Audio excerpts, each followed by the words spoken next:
Degree ലെവലിൻ്റെ syllabus വന്നതുകൊണ്ട് തന്നെ എന്തായാലും പ്രിലിമിനറിയുടെ ഫലം ഉടനെ തന്നെ ഉണ്ടാകുമെന്ന് തന്നെ നമുക്ക് പ്രതീക്ഷിക്കാം. അപ്പോൾ നമ്മൾ ഇന്ന് ഈ വീഡിയോയിൽ നോക്കാനായിട്ട് പോകുന്നത് നമ്മുടെ സബ് ഇൻസ്പെക്ടറിൻ്റെ പ്രധാനപ്പെട്ട സിലബസും മാർക്ക് ഡിസ്ട്രിബ്യൂഷൻ്റെ കാര്യങ്ങളുമാണ്. അപ്പോൾ നമുക്ക് നോക്കാം എങ്ങനെയാണ് ഇതിൻ്റെ മാർക്ക് ഡിസ്ട്രിബ്യൂഷൻ എന്ന് നോക്കാം. അപ്പോൾ ജനറൽ നോളജിനകത്ത് ആദ്യം വരുന്നത് ഹിസ്റ്ററിയാണ്. അപ്പോൾ ഹിസ്റ്ററിക്കകത്ത് എന്ന് വന്നിട്ടുള്ളത് 5 മാർക്കാണ്. ഹിസ്റ്ററിക്കകത്ത് വന്നിട്ടുള്ളത് ജോഗ്രഫിക്ക് 5 മാർക്കാണ്, എക്കണോമിക്സിന് 5 മാർക്കാണ്, ഇന്ത്യൻ കോൺസ്റ്റിറ്റ്യൂഷൻ ഭരണഘടനയ്ക്ക് 5 മാർക്കുണ്ട്, Kerala governance and system of administration 5 മാർക്കുണ്ട്, ലൈഫ് സയൻസ് ആൻഡ് പബ്ലിക് ഹെൽത്തിന് 4 മാർക്കാണ്, ഫിസിക്സിന് 3 മാർക്കാണ്, കെമിസ്ട്രിക്ക് 3 മാർക്കാണ്, പിന്നെ arts and literature culture and സ്പോർട്സിനകത്ത് 4 മാർക്ക് വരുന്നുണ്ട്. പിന്നെ കറണ്ട് അഫയേഴ്സിനകത്ത് 8 മാർക്കാണ് കേട്ടോ. കറണ്ട് അഫയേഴ്സിന് 8 മാർക്കാണ്. നമ്മുടെ കഴിഞ്ഞ സിലബസിൽ നോക്കിയപ്പോൾ മനസ്സിലാക്കാൻ കഴിഞ്ഞത് 15 മാർക്കോളം ഉണ്ടായിരുന്നു. ഇപ്രാവശ്യം അത് 8 മാർക്കാണ്. പിന്നെ സിമ്പിൾ അരിത്തമെറ്റിക് എബിലിറ്റി ആൻഡ് റീസണിങ്ങിന് 10 മാർക്കുണ്ട്, ജനറൽ ഇംഗ്ലീഷിന് 10 മാർക്കുണ്ട്, പിന്നെ നമ്മുടെ റീജിയണൽ ലാംഗ്വേജ് എന്ന് പറയുമ്പോഴത്തേക്കും മലയാളത്തിന് 10 മാർക്കുണ്ട്. പിന്നെ വരുന്നതാണ് നമ്മുടെ സ്പെഷ്യൽ ടോപ്പിക്കുകൾ. നമ്മുടെ സിവിൽ പോലീസ് ഓഫീസറിൻ്റേതുപോലെ തന്നെ നമ്മുടെ SIക്ക് ഒന്നുണ്ട് സ്പെഷ്യൽ ടോപ്പിക്കുകളുണ്ട്. അതിനകത്ത് വ്യക്തമായിട്ട് കൊടുത്തിട്ടുണ്ട് subject related to the nature of duty of post. Okay, അപ്പോൾ നമ്മുടെ ഡ്യൂട്ടി ഓഫ് പോസ്റ്റ് അനുസരിച്ചുള്ള സിലബസിൻ്റെ സ്പെഷ്യൽ ടോപ്പിക്കുകളാണ് നമ്മൾ പഠിക്കേണ്ടത്. അപ്പോൾ എന്തായാലും നമുക്ക് ആ സിലബസിലെ സ്പെഷ്യൽ ടോപ്പിക്കുകളുടെ കാര്യം നോക്കാം. അതിന് മുന്നേ നമ്മൾ ബാക്കി ജനറൽ നോളജിൻ്റെ കാര്യങ്ങളൊക്കെ നോക്കുകയാണെങ്കിൽ ഹിസ്റ്ററിക്കകത്ത് വന്നിട്ടുള്ളത് നമുക്കറിയാം അറൈവൽ ഓഫ് യൂറോപ്യന്മാരുടെ വരവ്, അതേപോലെ തന്നെ contributions of Europeans, history of Travancore and Marthanda Varma, പിന്നെ Sree Chithra Thirunal, social religious reform movements, national movements in Kerala, അതേപോലെ literary sources of Kerala history, united Kerala movement, political and social history of Kerala in 1956 എന്നീ പറയുന്ന കാര്യങ്ങളൊക്കെയാണ് കേരള ഹിസ്റ്ററിക്കകത്ത് ചോദിക്കാനായിട്ട് സാധ്യതയുള്ളത്. അടുത്തുള്ളത് ഇന്ത്യൻ ഹിസ്റ്ററിയാണ്. ഇന്ത്യൻ ഹിസ്റ്ററിക്കകത്ത് എന്തൊക്കെയാണ് പറയുന്നത്? പൊളിറ്റിക്കൽ ഹിസ്റ്ററി പറയുന്നുണ്ട്, എസ്റ്റാബ്ലിഷ്മെൻറ്റ് ഓഫ് ബ്രിട്ടീഷ്, പിന്നെ ഫസ്റ്റ് വേൾഡ് വാർ ഇൻഡിപെൻഡൻസ്, INCയുടെ രൂപീകരണം, സ്വദേശി മൂവ്മെൻറ്റ്, സോഷ്യൽ റിഫോം മൂവ്മെൻറ്റ്, അതേപോലെ news paper, literature, arts, freedom struggle, Indian independence and Mahatma Gandhi, India's independence, post independence period, state reorganisation വരുന്നുണ്ട്, പിന്നെ development of science and education, technology, foreign policy എന്നീ കാര്യങ്ങളൊക്കെ എന്തിനകത്ത് വരുന്നുണ്ട്? നമ്മുടെ Indian ഹിസ്റ്ററിക്കകത്ത് വരുന്നുണ്ട്.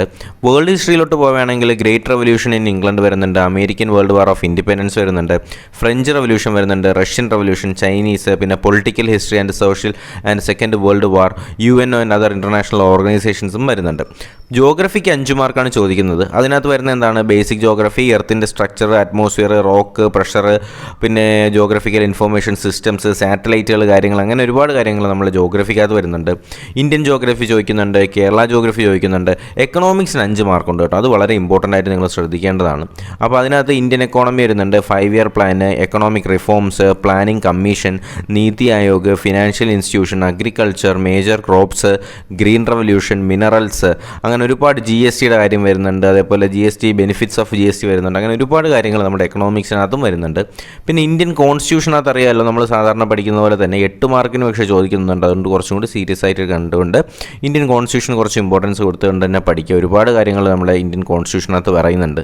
പിന്നെ Kerala governance and system of administration. അപ്പോൾ കേരള ഗവർണൻസും അതേപോലെ കേരളത്തിൻ്റെ ഭരണ സംവിധാനങ്ങളെക്കുറിച്ചും വളരെ വ്യക്തമായിട്ടൊരു അവബോധം തീർച്ചയായിട്ടും ഒരു പോലീസ് ഉദ്യോഗസ്ഥൻ എന്ന് പറയുമ്പോൾ ഒരു സബ് ഇൻസ്പെക്ടറിന് ഉണ്ടായിരിക്കണം. അതുകൊണ്ട് തന്നെയാണ് Kerala government and system of administration 5 mark നമുക്ക് ഇതിനകത്ത് കാണാനായിട്ട് കഴിയുന്നത്. അടുത്ത് പിന്നെ വന്നിട്ടുള്ളത് life science and public health എന്ന് പറയുന്ന ഒരു ടോപ്പിക്കാണ്. അതിനകത്ത് basic fact of human body, vitamin കാര്യങ്ങൾ, പിന്നെ communicable disease, Kerala welfare activities and health sector, life style disease, basic health facilities, അങ്ങനെ ഒരുപാട് കാര്യങ്ങൾ വരുന്നുണ്ട്. ഫിസിക്സിന് 3 മാർക്കേ ഉള്ളൂ കേട്ടോ. അപ്പോൾ ഫണ്ടമെൻ്റൽ ഫിസിക്സ് മാത്രം അറിഞ്ഞാൽ മതി. ഫിസിക്സിന് 3 മാർക്കേ വരുന്നുള്ളൂ. പിന്നെ വരുന്നിട്ടുള്ളത് കെമിസ്ട്രിക്ക് 3 മാർക്കാണ്. അതേപോലെ നമ്മുടെ arts, sports and literature and culture, അതിനകത്ത് 4 മാർക്ക് വരുന്നുണ്ട്. അപ്പോൾ ആ കാര്യങ്ങളും വ്യക്തമായിട്ട് തന്നെ നമ്മുടെ സിലബസിനകത്ത് കൊടുത്തിട്ടുണ്ട്. കണ്ടല്ലോ, ആർട്സ്, സ്പോർട്സ്, അതിനുശേഷം വന്നിട്ടുള്ളത് പിന്നെ നമ്മുടെ ലിറ്ററേച്ചറിൻ്റെ കാര്യം, മലയാളം ലിറ്ററേച്ചർ മെയിൻ വർക്ക്, പിന്നെ writers, famous work and characters, famous quotes, അങ്ങനെ വരുന്ന ഒരുപാട് കാര്യങ്ങൾ നമ്മൾ ശ്രദ്ധിക്കേണ്ടതുണ്ട്.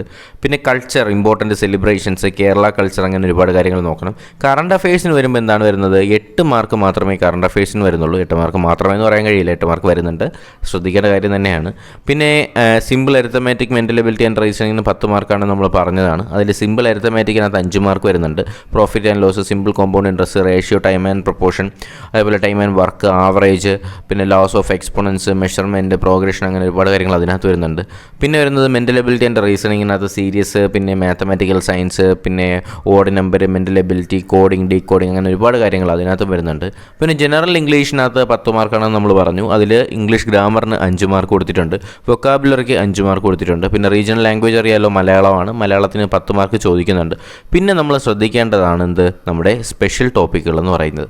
സ്പെഷ്യൽ ടോപ്പിക്കിനകത്ത് വളരെ വ്യക്തമായിട്ട് പറയുന്നുണ്ട്. സ്പെഷ്യൽ ടോപ്പിക്കിനകത്ത് 20 മാർക്കിനാണ് സ്പെഷ്യൽ ടോപ്പിക്ക് ചോദിക്കുന്നത്. എത്ര മാർക്കിനാണ്? 20 മാർക്കിന്. ഏറ്റവും കൂടുതൽ ഇമ്പോർട്ടൻസ് കൊടുത്ത് പഠിക്കേണ്ടത് നമ്മുടെ സബ് ഇൻസ്പെക്ടറിന് സ്പെഷ്യൽ ടോപ്പിക്കുകൾ തന്നെയാണ്. അപ്പോൾ ഏതൊക്കെ സ്പെഷ്യൽ ടോപ്പിക്കുകളാണെന്ന് നോക്കാം നമുക്കൊന്ന്.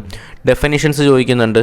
ഡെഫിനിഷൻസ് ഉണ്ടല്ലോ, bailable offence, cognisable offence, investigation, judicial procedure, non cognisable, അതേപോലെ സമൻസ്, വാറണ്ടിൻ്റെയൊക്കെ ഡെഫിനിഷൻ ചോദിക്കുന്നുണ്ട്.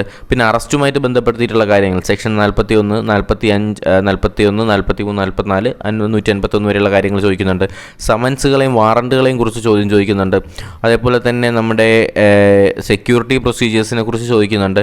Information to the police and their powers in investigate, എന്ന് വെച്ചാൽ നമുക്ക് അന്വേഷണത്തിലുള്ള പോലീസിൻ്റെ അധികാരങ്ങളെക്കുറിച്ച് സെക്ഷൻ 185 മുതൽ 174 വരെ വരുന്ന കാര്യങ്ങൾ ചോദിക്കുന്നുണ്ട്. പിന്നെ ID protection and children's from sexual offences act, അതിനകത്ത് സെക്ഷൻ 7 മുതൽ സെക്ഷൻ 43 വരെ ചോദിക്കുന്നുണ്ട്. പിന്നെ ഇൻഫർമേഷൻ ആൻഡ് ടെക്നോളജി ആക്ട് 2000, അതിനകത്ത് നിന്ന് 2 മാർക്ക് ചോദിക്കുന്നതാണ് പറയുന്നത്. 43, അതിൽ കുറച്ച് കാര്യങ്ങൾ നമുക്ക് പഠിക്കാനായിട്ടുള്ളൂ. സെക്ഷൻ 43 മുതൽ സെക്ഷൻ 78 വരെ വരുന്ന വളരെ കുറച്ച് കാര്യങ്ങൾ നമുക്ക് അതിനകത്ത് പഠിക്കാനുള്ളൂ. പിന്നെ വരുന്നത് നമ്മുടെ RTA, right to information act 2005, അതിലൊരു മാർക്കിന് ചോദിക്കുന്നു പറയുന്നുണ്ട്. വളരെ കുറച്ച് കാര്യങ്ങൾ മാത്രമേ ഇതിനകത്ത് നമ്മുടെ റൈറ്റ് ടു ഇൻഫർമേഷൻ ആക്ടിനകത്ത് വരുന്നുള്ളൂ. പിന്നെ narcotic drugs and psychotropic substance act, ഇത് കുറച്ച് കൺഫ്യൂസിംഗ് ആണ്. എന്നാലും കുറച്ച് കാര്യങ്ങൾ മാത്രമേ ഇതിനകത്ത് പഠിക്കാനുള്ളൂ. നമുക്ക് 2 മാർക്കിന് മാത്രമേ ചോദ്യങ്ങളുണ്ടാവുള്ളൂ. ഓക്കെ, അപ്പോൾ അത് നമുക്കൊന്ന് ഡീറ്റെയിൽ ആയിട്ട് നോക്കേണ്ടതുണ്ട്. പിന്നെ ക്രിമിനോളജി ടോപ്പിക്കുകൾ, അത് നമ്മൾ CPOയിൽ ഇതുവരെ നോക്കാത്ത സാധനമാണ് ഈ ക്രിമിനോളജി ടോപ്പിക്കുകൾ. അപ്പോൾ ക്രിമിനോളജി ടോപ്പിക്കുകളെ കുറിച്ച് നമുക്കൊരു അവബോധം ഉണ്ടായിരിക്കണം.